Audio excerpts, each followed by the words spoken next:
If you ask football fans today who the favorites are to win the next World Cup, most of them will give you a list of contenders, but let's be honest, a lot of people would simply say Spain, and then everyone else, and honestly, it's hard to argue with them. Spain still has the core of the team that won the Euros, they play some of the best football on the planet, they've got world-class talent in almost every position, and on paper they look like the complete package. But here's the thing, this dream isn't as perfect as it looks. In fact, there are several problems hiding beneath the surface that could completely derail Spain's World Cup campaign, problems that could turn them from tournament favorites into an early exit. So what are they? Let's get into it.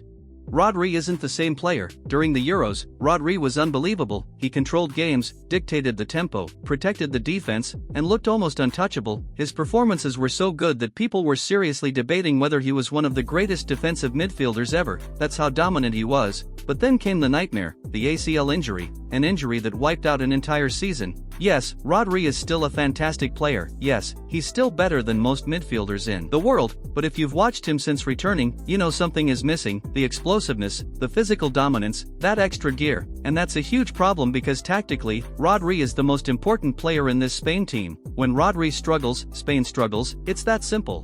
What happened to Nico Williams? Remember the Nico Williams and Lamine Yamal partnership during the Euros? It was chaos, the good kind. Defenders couldn't sleep before facing Spain. Nico was flying past fullbacks, creating chances, scoring goals, and attracting interest from Europe's biggest clubs. Barcelona wanted him, Paris Saint-Germain wanted him, Arsenal were watching. Then he renewed his contract with Athletic Bilbao, and somehow, everything went wrong. Injuries started piling up, his performances dropped, the transfer interest disappeared. Some reports are even suggesting he might not start regularly during the tournament. Think about that for a second. A player who was one of Spain's biggest weapons a year ago is now fighting for his place in the lineup. That's a massive downgrade.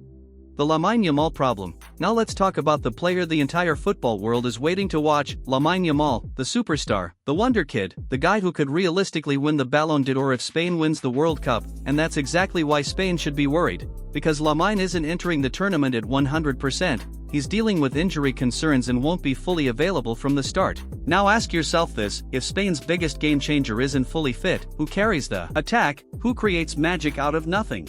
Who breaks defensive lines with a dribble? Who scares defenders every time he touches the ball? Because right now, nobody else in the squad can do what Lamine does, not at that level. Spain without Lamine is still a good team. Spain without an elite Lamine Yamal, that's a completely different conversation.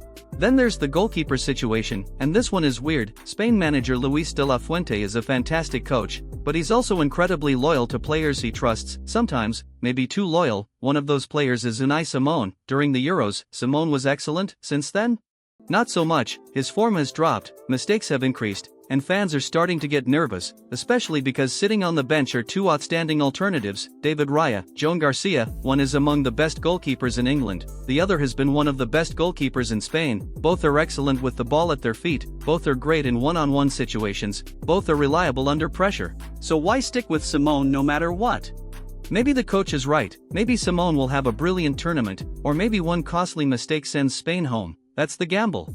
And finally, the biggest fear of all, fitness. The World Cup is going to be played in difficult conditions, and Spain already has several key players carrying physical concerns: Lamine Yamal, Nico Williams, Pedri, Gavi, who is still working his way back after serious injury issues. Spain has already lost important squad depth before the tournament, and if another key player goes down, especially someone like Pedri or Lamine, the entire balance of the team changes overnight. That's the danger, because tournaments aren't won by the best starting 11, they're won by the healthiest squad. So here's the big question: are these concerns serious enough to stop Spain from winning the World Cup? Or are we overthinking it and Spain is still the team to beat? Let me know in the comments, and don't forget to like, subscribe, and share for more football stories. See you in the next one.